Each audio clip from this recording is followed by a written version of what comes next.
এই ভুলের দায় কার? হঠাৎ কেন এমন পোস্ট করলেন জিতু? কি হলো অভিনেতার? Hi everyone, welcome back to my channel Anjana entertainer. বন্ধুরা, তোমাদের সকলকে আমার এই ছোট্ট ইউটিউব চ্যানেলে স্বাগত জানাই। সোশ্যাল মিডিয়ায় ভীষণ সক্রিয় জিতু কামাল। সাধারণ দর্শকদের কাছে তিনি অডিয়েন্স স্টার। সিনেমা থেকে ছোট পর্দা সর্বত্র সমান বিচরণ করেন অভিনেতা। প্রতিদিন যে সমস্ত ছোট ছোট মুহূর্ত তিনি কাটান তার বেশিরভাগ সোশ্যাল মিডিয়ায় শেয়ার করেন তিনি। ইতিবাচক হোক বা নেতিবাচক, যে ঘটনাই ঘটুক না কেন, সোশ্যাল মিডিয়ায় সকলের সঙ্গে সেটি শেয়ার করতে দেখা যায় অভিনেতাকে। তেমনি এবার একটি পোস্ট করেন জিতু, যার ক্যাপশনে তিনি লেখেন, এই ভুলের দায় কার? আমি সেলফি তুলছি আর ওনারা পোজ দিচ্ছেন। সেটা এক ডকুমেন্টারি ফিল্ম মেকার ডকুমেন্ট করছেন। ভুল তুমি কার? ক্যাপশন দেখে হয়তো বুঝতে পারা যাবে না যে কি ঘটেছে, কিন্তু যদি ছবিটি দেখা হয় তাহলে বেশ বুঝতে পারা যাবে মজার ছলে এই পোস্ট করেছেন অভিনেতা। ছবিতে দেখা যাচ্ছে দুই বাংলার সুপরিচিত অভিনেতা চঞ্চল চৌধুরী এবং রুদ্রনীল ঘোষ পাশাপাশি দাঁড়িয়ে আছেন, আর সেই ছবি তুলছেন জিতু।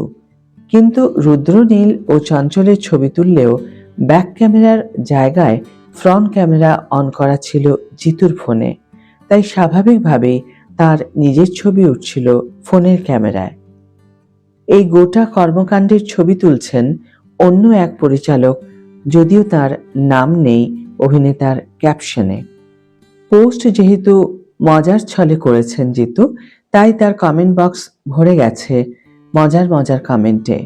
কেউ একজন লিখছেন, ভুলের দায়টা এখন আমাদের, কারণ আমরা দেখে ফেলেছি।